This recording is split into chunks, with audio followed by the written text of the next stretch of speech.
Hello there. This video is predominantly about collaging, but I'm starting it off with some jelly prints because I use the jelly prints that I make for backgrounds for my collaging.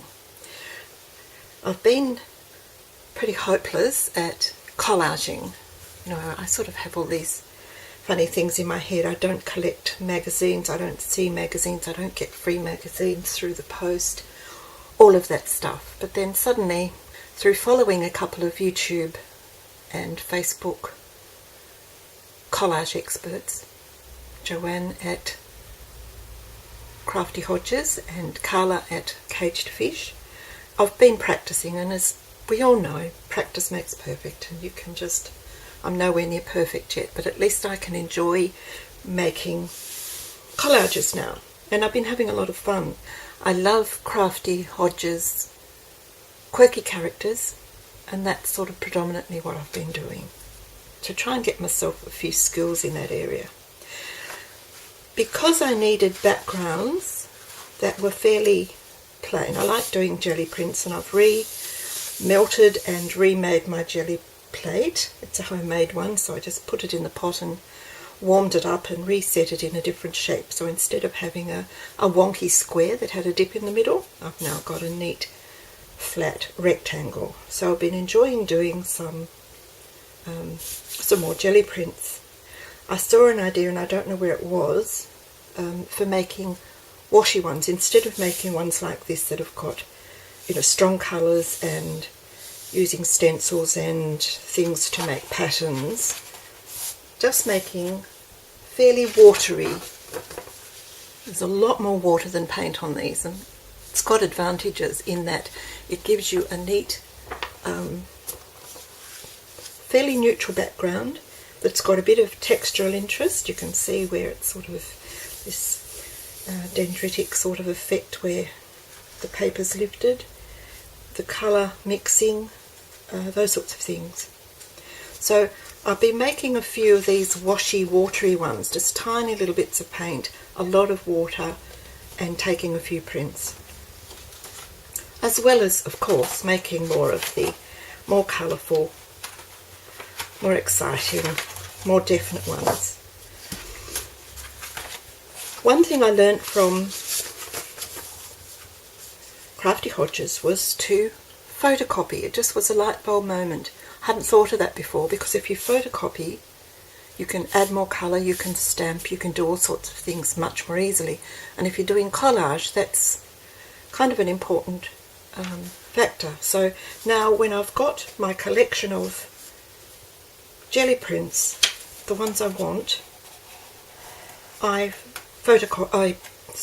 scan them and keep the image, and I might go into Photoshop if it's a colour combination. There's one that I really like. I might not have it here. That one, for example, I really like that colour combination and that look, and I've gone into Photoshop, and you can intensify, you can delete the borders, you can do all sorts of things. And so that's what I often do. So I use the tools from the computer and the Great Big Brother scanner printer that glowers away in the corner. I use that tool more than I did. Of course, you don't get the gorgeous metallic, I don't know if you can see it, the gorgeous metallic gleam from the metallic paints that I've included in this one and this one. You don't get that, but you can manipulate the colours and things, and that can be very useful. So that's what I do. With these originals, sometimes I make them into a card front or something else. I use them in their natural state. The other thing I often do with the envelopes is turn them into envelopes. All sorts of envelopes. These ones have been made for putting in journals. I don't have a need for them otherwise, and you get all that lovely gleam and gloss that you've included, and the textures from the jelly print. That one's got some embellishments in it. I also turn them into little inserts and tags for inside a journal, depending on the colour, and double-ended envelopes for including within the pages so that you can insert things from both sides. So that's the sort of thing I do with the originals. I also use them for storing. Now this one contains some of the gorgeous embellishments that my lovely friend Manuela in Switzerland sent me recently, and I've put her paperclip at the top. That's the identifier for it. I know that's all her lovely envelopes and glassine things that she sent me. I've got a couple of cards. This one, for example, was leftover embellishments that were cut out from an Ephemera's Heart Song, Ephemera's Vintage Garden digital that I was using for a project. And these are the leftover pieces that I've cut out and put in there, so that if I'm looking for anything from the Heart Song printable again, I've got those spare bits there. So that's what I do with the envelopes.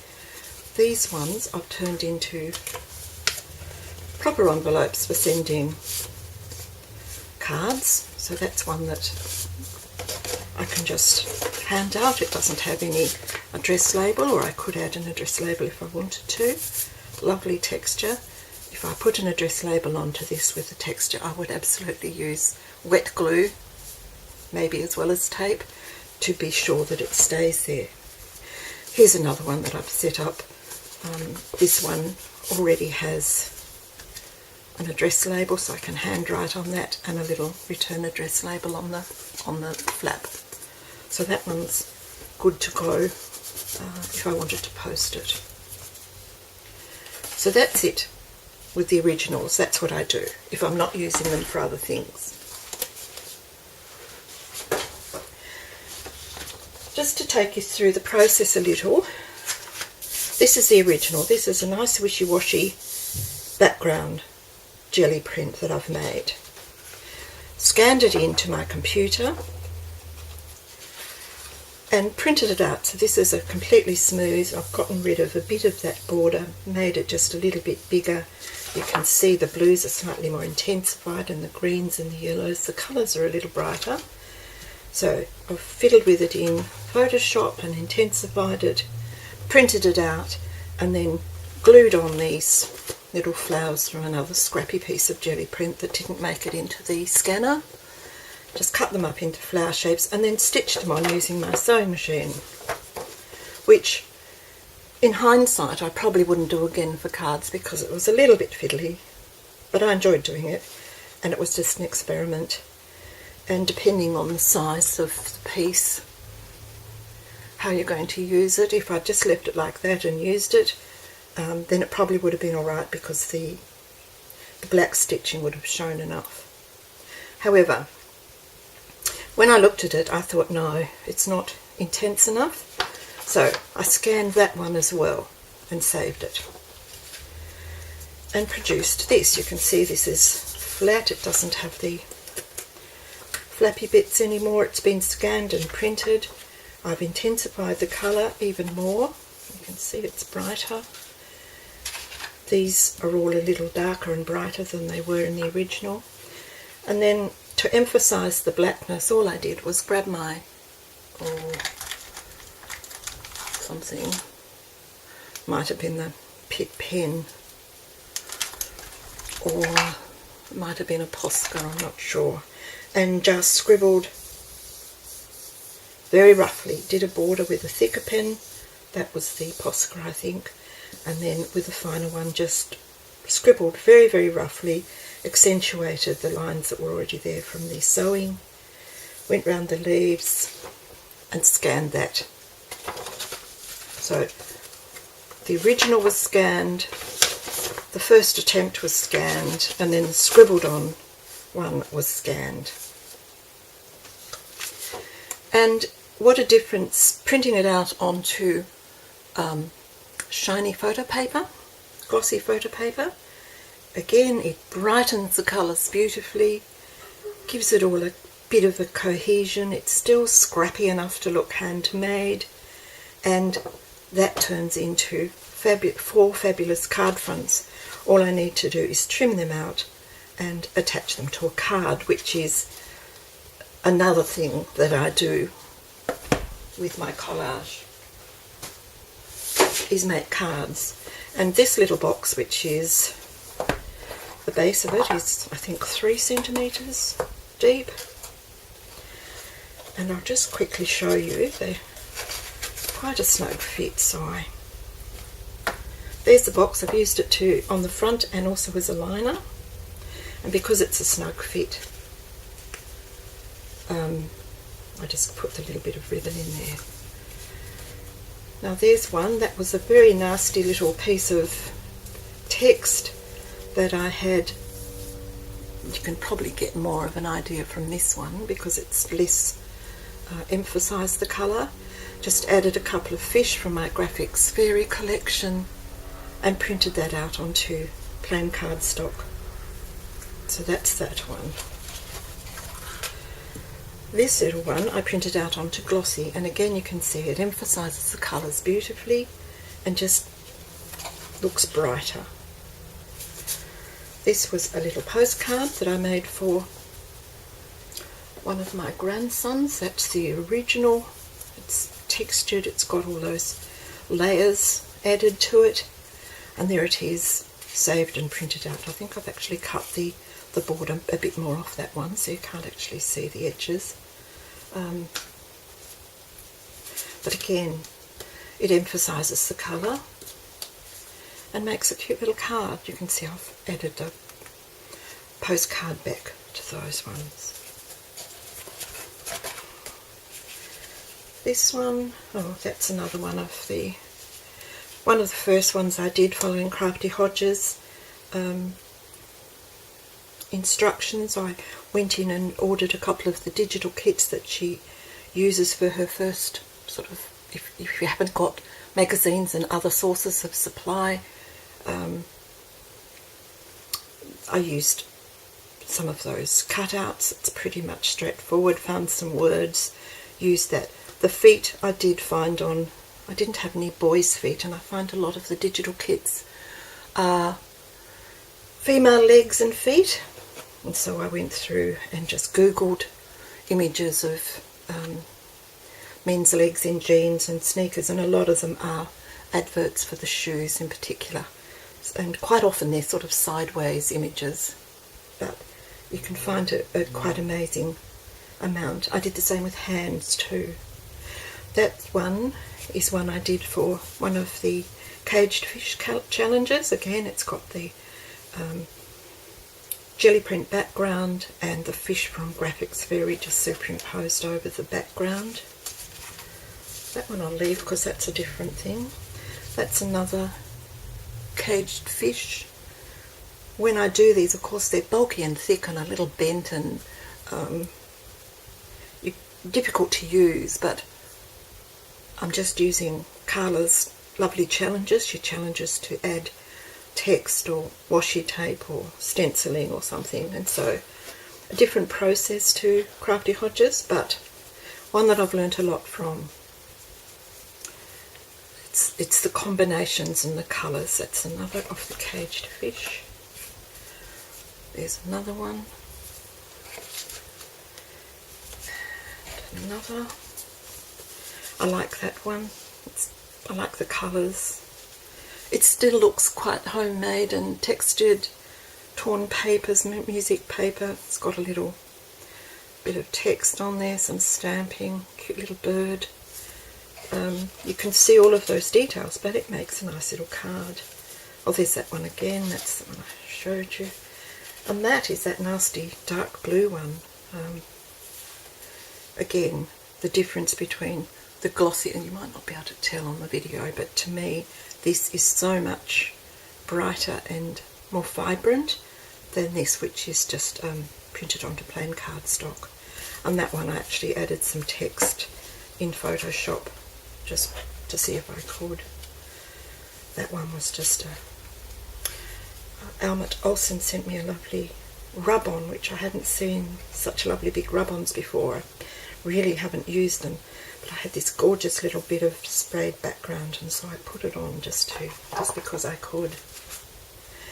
And now this one, I wanted to show you these using children's paintings. haven't done any collaging or anything. I just wanted to mention that. Photocopy, you know, if you get lots of, I don't get a lot because my grandchildren all live in another state and I don't see them very often. They're not dropping in for things for my fridge very often. But occasionally my daughter-in-law sends me some, especially at Christmas. I'll often get a bundle of gorgeous bits and pieces. And photocopying them, scanning them, and printing them out allows you to use them in other ways, as postcards, as cards, whatever. Much more useful, and you don't have them hanging around thinking, what do I do with these, because you can't possibly throw them out. So it's nice to give them a new use. And there's 13 cards in there, a baker's dozen. I haven't used that term for a long time, but there's a lovely box of cards just from the collage. So that's a nice little gift for somebody. The other thing I was going to say about the children's, this is some of my eldest grandson Nicholas from when he was quite a baby and doing his first attempts at artwork. And they were still sitting in my box, you can see there, well lived. I get them out and look at them and think, will I use them in a journal, what will I do with them? And when I was doing the scanning and the photocopying and printing, I suddenly thought, now that's something you could do with these, is if you've got bits of artwork, especially, you know, a young child that's just starting down their arty pathway, something that would be really nice as birthday invitations or greetings for grandmas and aunts and those sorts of things. You can scan them, print the pages out and make an envelope, print a smaller version out with enhanced colouring and make a card. And what grandma wouldn't love to receive some of these? And I just did those two. That one's got a bit of a white border, but we're not going to worry about that. Just as an example to show you how nice they can be, and enables you to use some of those pieces that otherwise just simply wouldn't get used. And also once you've scanned them, you can use them for, that would make quite an interesting collage background. So putting them through the scanner or photocopying them and using them as a resource just gets them out of your project bucket and into your useful bucket. I think that's about all I had. Oh, collage. I've got to get back to the collage. I've been doing a few Easter cards recently, and so I thought I'm going to try and make myself a collage from scratch.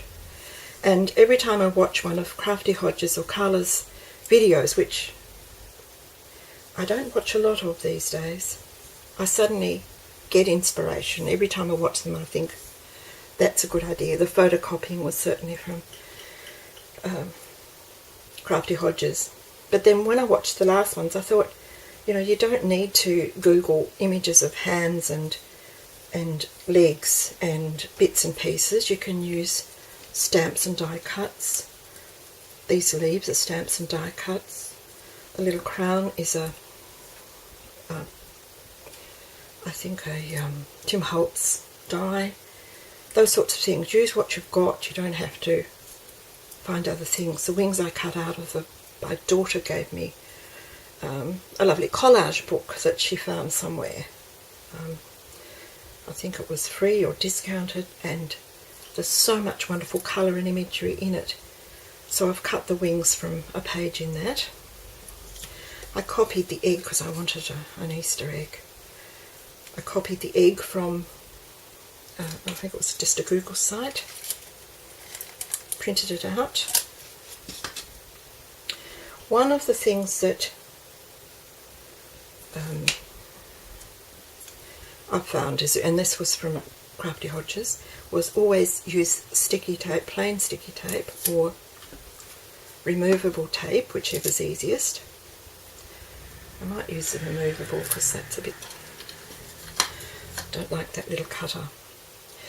When you're pinning things down, to contain them, because if you try and position them with them all curly and awkward, they just fall about and you can't get a good image.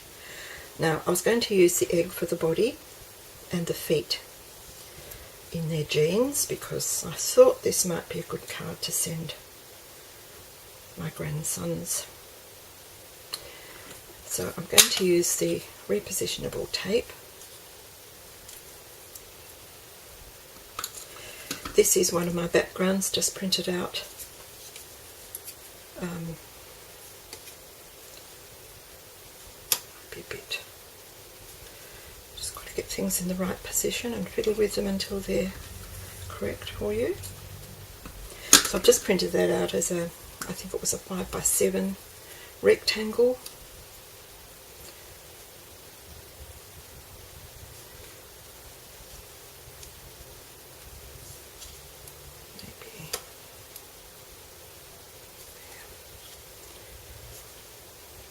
I wasn't sure whether I wanted to give it a neck, and I've got these few pieces. I did think I might use the carrot as a neck, but I didn't like that, so I'll forget that. That was just from my embellishment box, and another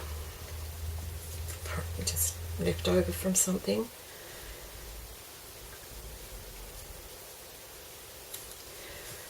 I wasn't sure. That was just a little strip of paper where I was cutting out from the. That might be right with the grey and blue, or I've got this little stripy, well, it's carrot shaped, isn't it? I might use that. By adhering them down, you really do make your life so much easier. You can position things and play with them. The other thing I generally do, and I haven't done it with that, is go around the edges to get rid of any white cut lines. Just quickly, it just helps with the overall finish. I don't have many colours, but I can always find something that does the job.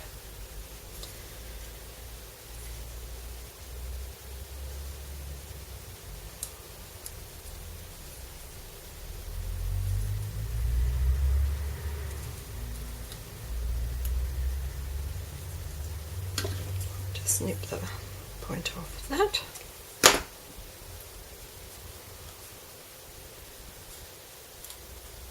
Adhere that down.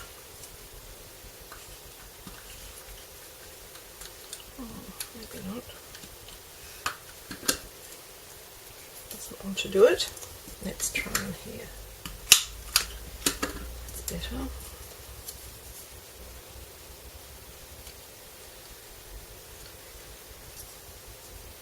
A long skinny neck can be quite effective.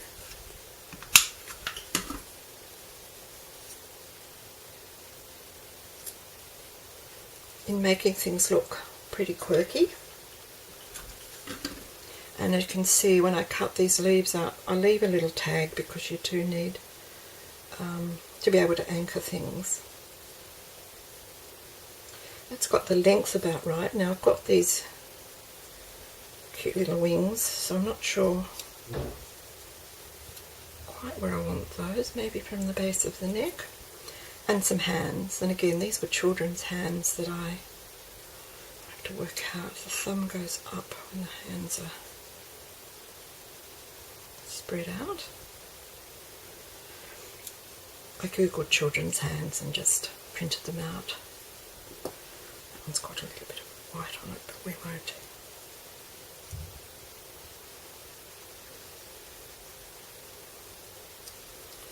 Right angle the wings up a little bit so they frame the face a bit more.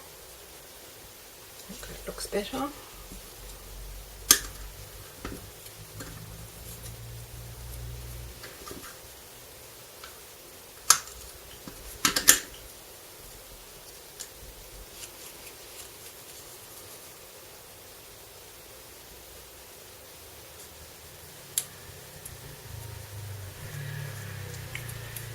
Excess glue there, but I can just rub that off.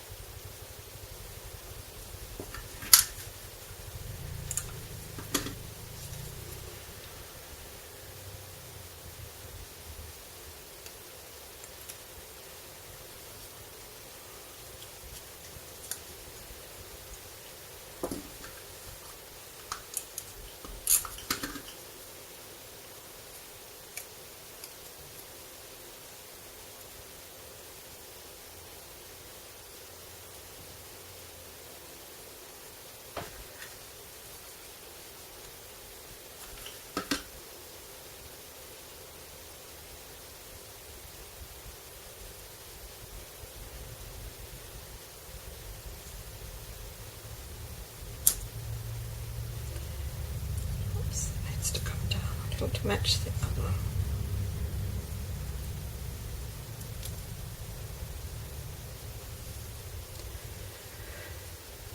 There we go, we're pretty much there. I'll get rid of that because we don't need that neck.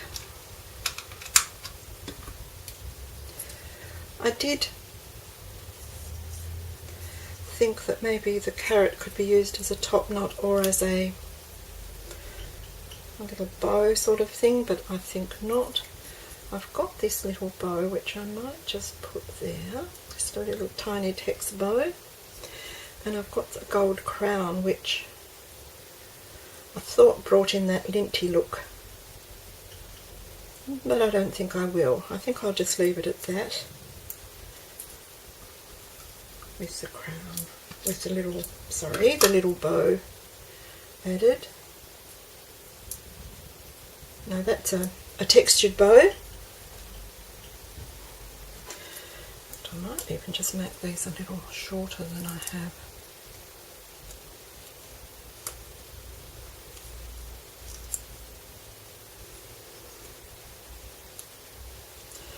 Just to make it a bit quirkier. And now all I have to do is adhere these down. Crafty Hodges and Carla both use glue sticks quite a lot. I don't know, maybe we have different glue here. They're both, I think, in America, and glue sticks might be more robust there, but I'm always very tentative with glue sticks.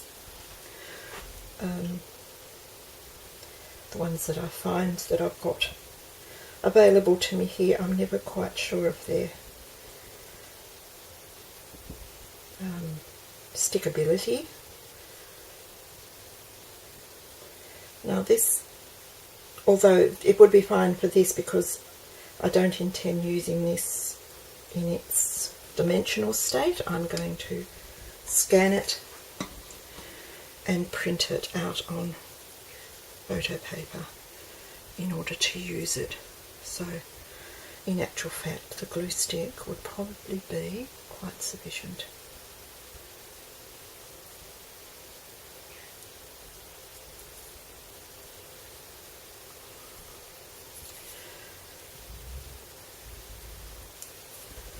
There we have it.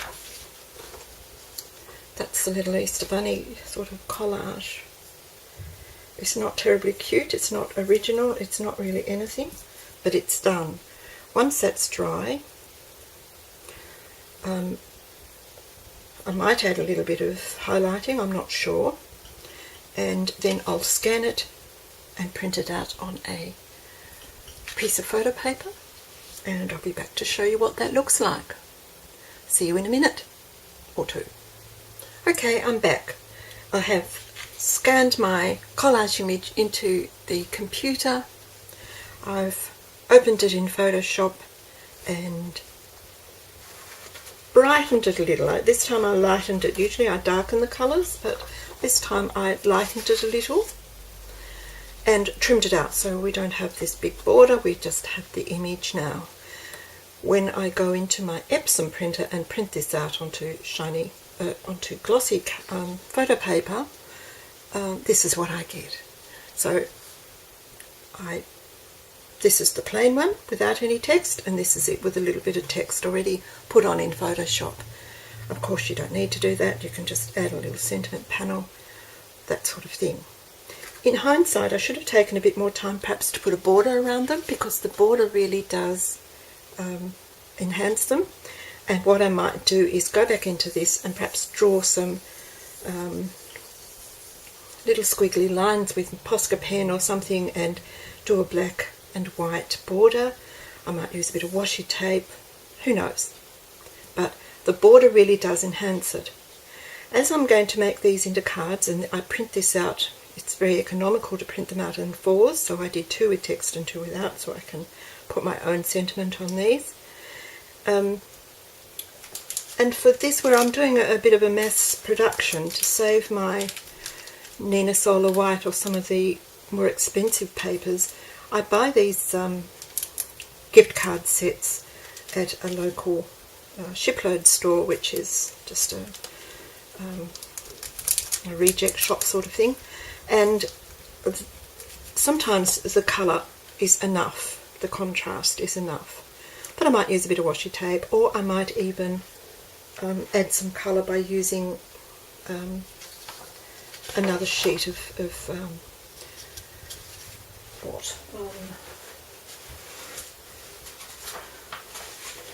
perhaps cut some mats from one of the other sheets of Gelprint, something with a bit more contrast, so that it just picks it up before I put it on the card. But I'll play with that once I start to make the cards. So that's the process. It involves a bit of technology, and of course you don't need to do that. There's a couple of other things here I just wanted to quickly show you. These little bits that are left over, I made myself a collage folder,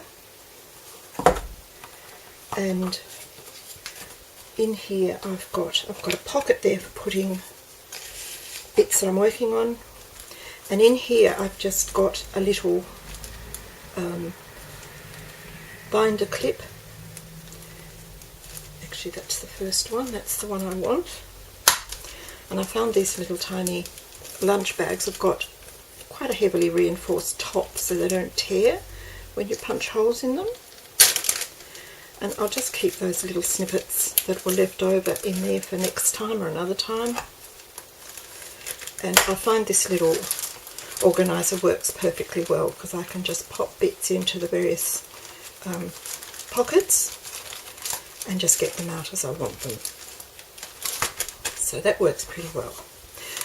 These images and these are all from, what is it, www.mischiefcircus.com, and they're digital downloads, and absolutely fun just to use as they are. With these ones I just added some buttons and pearls and things that I had digital images of.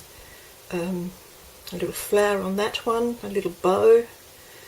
So you can just fiddle and play, and you don't really need to do anything, any cutting out at all. You can just use the digital, these little digital figures as they came from Mischief Circus, and so you can make some really fun cards, postcards, whatever, just by using the components. And even this lettering was part of the digital kit. So the digital kits, if you like playing with them, are great fun, and make it very, very quick. There's no cutting out, no gluing, no nothing. The other thing I got from Crafty Hodges when we were talking about envelopes was these were pages, the blank background pages, if you like, from a couple of the digital kits. So I printed them out and turned them into envelopes, added a little bit of machine sewing, added the address label and the return label, and have folded those up. They're not glued down yet, but folded them up ready to go. But before I have already scanned these, so that if I wanted to use perhaps a heap of these instead of using lots of printing, I can just copy the design onto a USB, take it to Harvey Norman or Officeworks or somewhere, and have them printed out, because they can print it out much more cheaply than I can at home, and sometimes get better effects. So if I wanted an envelope, say for a party, that's what I would do, because they're all ready to go. So that's another thing you can do if you've got a favourite background that you really like, or that you want to use for a set purpose.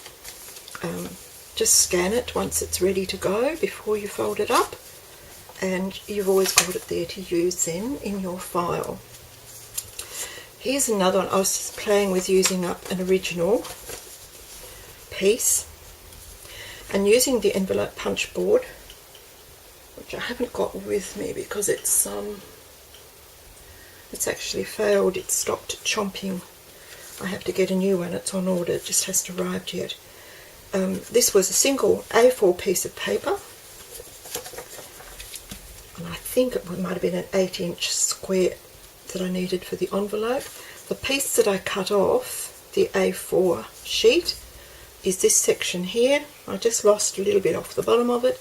It was enough to actually make the front, so you could make these into invitations. It's another way of using them up. You can get a card and an envelope if you're careful about your sizing, and I just use some fairly cheap cardstock, but it's strong enough for an invitation. And then all you would need to do is to put the details inside and hand them out. And it's not a design that you would choose, it's a bit gungy, but it was just one I was playing with, and I thought, well, it's worth sharing that. So if you're careful about the size of I made the size of the envelope to fit the A4, and then just used this piece as large as I could make it to put on the front. So again, you could do the same with your children's drawings and things. So just an idea of what I'd share with you. Well, that's it. I'll put the links to the Mischief Circus and Carla at Caged Fish and Joanne at Crafty Hodges in the description box below. Thank you for watching. Should give you something to look at, shouldn't I? Thank you for watching, and I'll talk to you again soon. Bye for now.